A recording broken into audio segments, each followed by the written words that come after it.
It's Adele de Caso here. I hope you're all having a great day so far. Today I've got some tips for you all to do with visualization. So I know that sometimes visualization can be quite a tricky thing to do. Sometimes, we don't know what it is that we want to visualize. Sometimes we just don't know how to get into that place where we can focus and really, get into that place. So I have some tips for you, and these are things that I use myself. So the first one is it's so important that the whole sort of point of visualization is that we get into that feeling place of having those things that we want now. So we experience what it feels like. So I always find that I find visualization much easier if I can actually have a little taste of it, what it is that, I'm trying to visualize. So for example, it could be things like test driving a car, or walking through a show home of, a house that you want to live in. And this works. I've proved that this works so many times, with the cars that I've had, and also with the homes that I've lived in.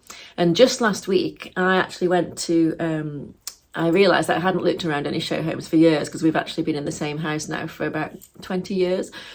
So I'd spotted these show homes on a few occasions, and I really wanted to have a look. So I actually went and thought, I'm going to take some time for myself. I was by myself, and I'm just going to walk around these homes and just get into that place. So I did, and it was absolutely amazing. The houses were beautiful. I tried to, I could really feel myself, putting my own furniture in the house, and and sort of deciding who would have which bedroom and things like that. So it's really, really powerful if you can do that. It really is really, really powerful. And also when you go into these homes, this is just an example, this might not be for you, but when you go into a show home, you've got it all, the smells, like beautiful smells, new furniture, new carpets, but also the air fresheners and the lovely scented candles and things that they put in there to make that house smell, beautiful. So it really is, something that just really gets you and makes you feel like you actually live in that house. So that was my first sort of tip, is to do things where you can get into that place and just experience, even if it's just a little taste of what it would feel like to to have that, achieve that goal.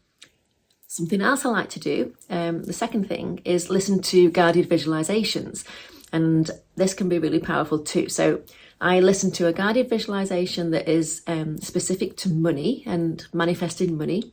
So it's a guided visualization by Brian Scott, and it literally, you can listen to this while you're doing other things. So I listen to it while I'm getting ready in the mornings. I listen to it sometimes while I'm drifting off to sleep at night. I listen to it while, I'm doing household chores, and it works. It's sort of going on in the background, and it's sort of going into your subconscious mind. So it's really, really powerful. I also like guided visualizations for abundance, and you can find many of these on YouTube. So just find, test them out, find ones that you like listening to, and just listen to them as often as you can, because it's very, very powerful. We're trying to change the messages that are going into our subconscious mind, and guided visualizations are perfect for that. The third thing I love to do is write about my dream day. Now this is very, very powerful. So basically take a notepad and a pen and just sit and write out, what would you do if you had a whole day to yourself and money was no object, you could do anything you wanted, you could go anywhere you wanted, what would you do? Sit down and write it all out. I've got a whole book full of dream days, and it doesn't have to be the same dream day, it can be different. Sometimes I do write out the same dream day over and over again, but it's whatever you feel like writing on that day. And the powerful part, I think, with this, not only are you, it's kind of like a visualization because you're putting yourself in that place and writing about how it would feel, but the power comes when you actually go back and read it through again at a later stage, and remember, the things that you've written, and you go there all over again. So it's such a powerful process. The fourth thing is to think about things that you would only experience if you achieved your goal. The goal that you're sort of wanting to visualize, if that happens, what would be the result of that? What things would you be able to do that depended on that thing happening? So then try and imagine yourself and visualize yourself doing those things.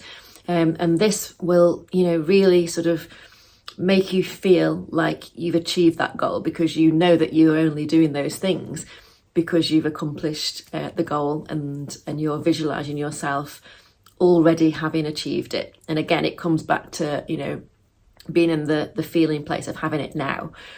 So just write down a list first of all the things that when you've achieved your goal, you will be able to do, and then start going through them and imagining yourself doing those things.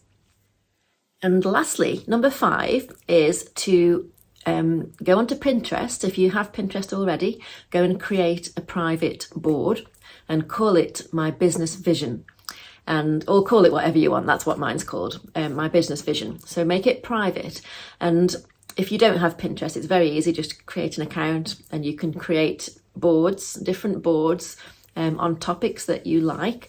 But when you create a board, it gives you the option to make it private. So I always make my sort of goal boards and vision boards on there private. So create that board and then go and find pictures of the things that you want to achieve, and the things that you will want to do and be able to do when you have that dream life that you're visualizing. So, when you have the amount of money that you want to achieve, what will you be able to do with that money? Where will you be able to visit? Get pictures of all these things, and then just put them together on your vision board. And it's really good because you can then look through the images. And when you look through the images, it helps you to visualize. It's much easier than just sort of sitting there trying to visualize without an image in front of you.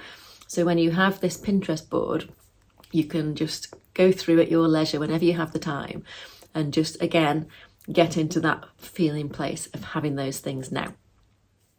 So I hope those 5 things help you, and I hope that you will find visualization much easier by using those things. If you have any other ideas, I would love to hear them.